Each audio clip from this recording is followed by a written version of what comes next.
Hey, I'm Caleb with Feagin Truck and Trailer, and you may be a contractor wondering how you're going to finish out your enclosed trailer to best suit your needs. Well, we are the trailer experts, and we want to show you some examples of what our customers go with. All right, for this customer, you see he's finished out both walls with storage space, and I'm going to go over those right quick and maybe point out a few tips and tricks that you may need when you're building yours out. So if you look right in this corner here, we have a receptacle, a light switch, another receptacle, and you can see right there where uh, he put a connector for a drop cord. So he can use 110-volt power and plug right in to his job site. And now he has power for his tools. And a simple installation, just conduit, regular wire, run to it. This customer went with a very simple approach, very fast install. And this goes right over his workbench and his work table. And if you're a contractor, you know weather can be a big deal. Maybe you're someone that does some, finish trim, interior trim, that sort of thing. You can bring your materials in here, do your work right here, have a nice light right here installed, so we can work, see what we're doing, even when it's rain and bad weather outside. That way you're not walking in and out of the weather, carrying your material through the rain a bunch of times. You can do everything right here and be done. Under this work table, there's storage. Right now we have a table saw already in there. It's nice and locked into place, so when you're driving down the road, it's not going to be flying around everywhere. So you want to be thinking about that when you're building your layout, that whatever tools you're using the most, you want them easily accessible, but you do want them to where they're secure. So also in the same area, he has enough room to put some larger materials that he may be hauling. But one thing to consider, if you're hauling a lot of material, you may only want to use one wall for storage and use the other wall and put E-track so you can secure, whether it be sheetrock, whether it be lumber, sheeting, whatever it may be, you can use that wall for those bigger materials that you may need. But for this customer, he decided to use both walls, and you may be in that same situation. As we walk on down, we have another receptacle. He had plenty of those, and as you know, you can't have too many receptacles. Run your tools in here. He put some miscellaneous little pipes here and there for things like it may be a broom, maybe a pole sander, things that he can just stick in there, a shovel, and it would be secure. Very cheap to do, very inexpensive, but works and does the trick. As we step over into this rack, one thing that you're going to probably be carrying a lot of, most contractors are 5-gallon buckets. You may have totes that you have your tools in. You can build something like this. Just slides right out, shove a tote in there, 5-gallon bucket of paint, 5-gallon bucket of sheetrock mud, lock it back in. It's going to be in there and secure, out of the way, but still easy to get to.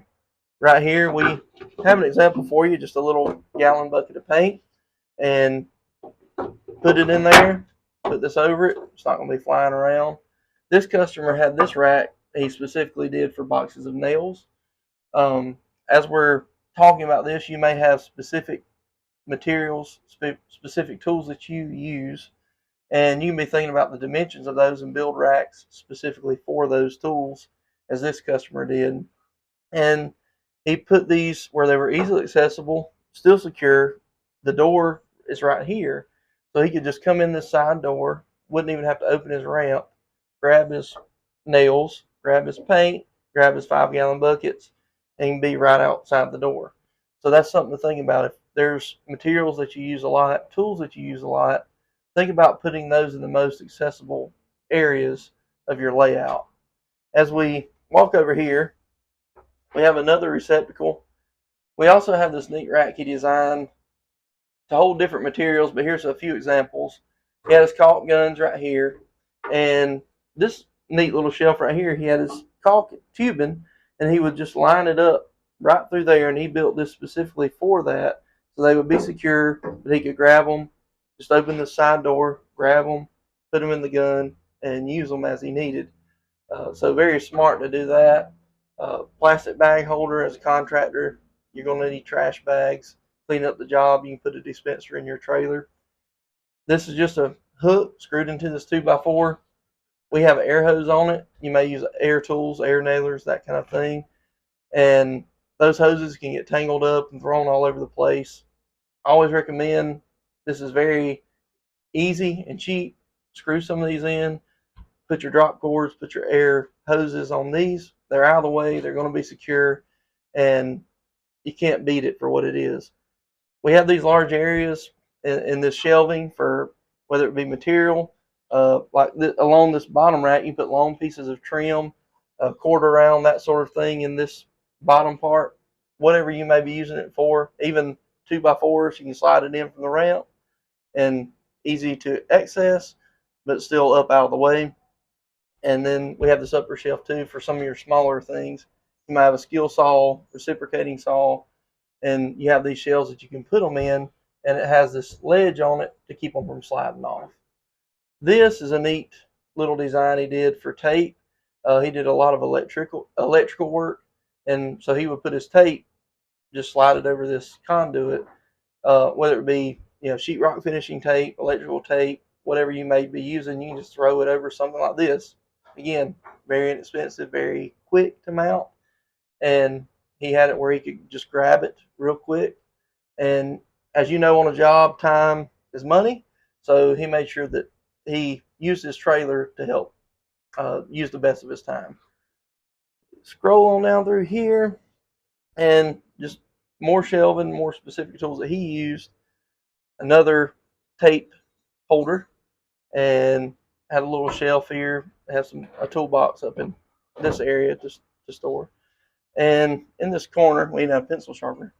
In this corner, you see we have paint brushes right here, but maybe you put drill bits or whatever in these little holes. Fold this ramp down, very easy to access, very simple. So you don't have to get too complicated with your design. You can kind of decide to be as complicated as you want to be. The key is whatever tools you're using the most, have them within arm's reach. Think about what materials you're going to be hauling in your trailer. Make sure you have the room in your layout for those materials. So if you're someone that just finishes sheetrock, well, you want to have plenty of space to put that sheetrock. If you're someone that does a lot of framing, you want to have space to put that lumber. If you're someone like an electrician, you want to have places to put your wire, but you're also going to have a lot of specialty tools that you use. Here are a couple of other things to consider when you're building out your specific layout. There are options as far as permanent versus modular storage and shelving. This customer chose to build out his permanent on both walls. You can do all permanent, all modular, or a combination of the two.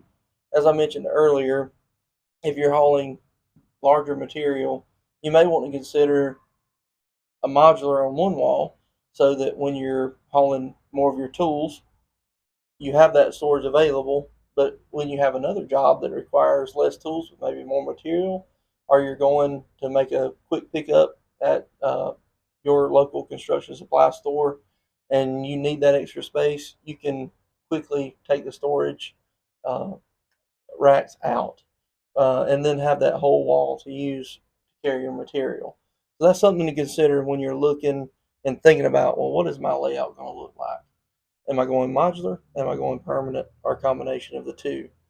Now, as you look at material and look at tools, and you're thinking about those things, you also need to think about weight, because this is going to be rolling down the road. And as with any trailer, you don't want a bunch of weight at the rear of your trailer.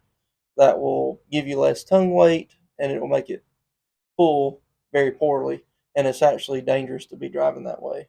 So when you're looking at your layout, you're going to want your heavier tools, your heavier materials to be middle ways and up. And then that way you have more tongue weight, and then your lighter tools, your lighter material, you can lay out to where those are at the rear of the trailer. And that way you're going to extend the life of your tires on the trailer. You're going to pull going down the road a lot easier, a lot safer.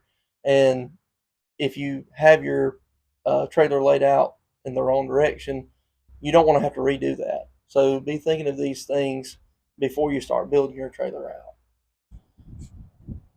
In your trailer, you're going to have a lot of tools, a lot of material, and those are not cheap.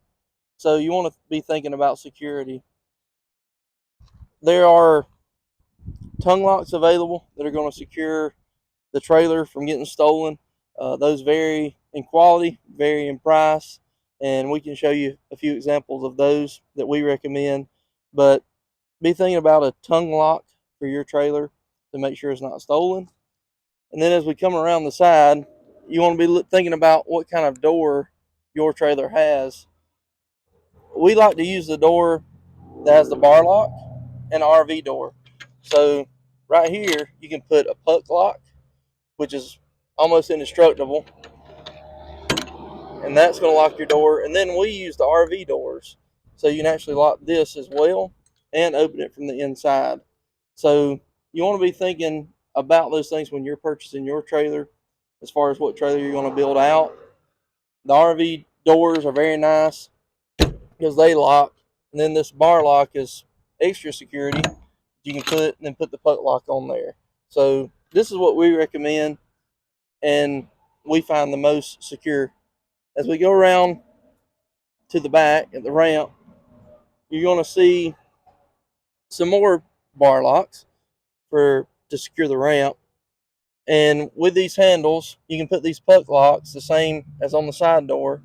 So if you have three of those, you can put one on the side door, one here, and another one here, so that no one can get into your trailer quickly. At least if they're going to try to get in there, it's going to take them a long time, and hopefully they get caught before they get in your trailer. Come by and see us at Feagin Truck and Trailer. We're off of Exit 5 on Interstate 26 in Campobello, South Carolina, and we would love to see you here.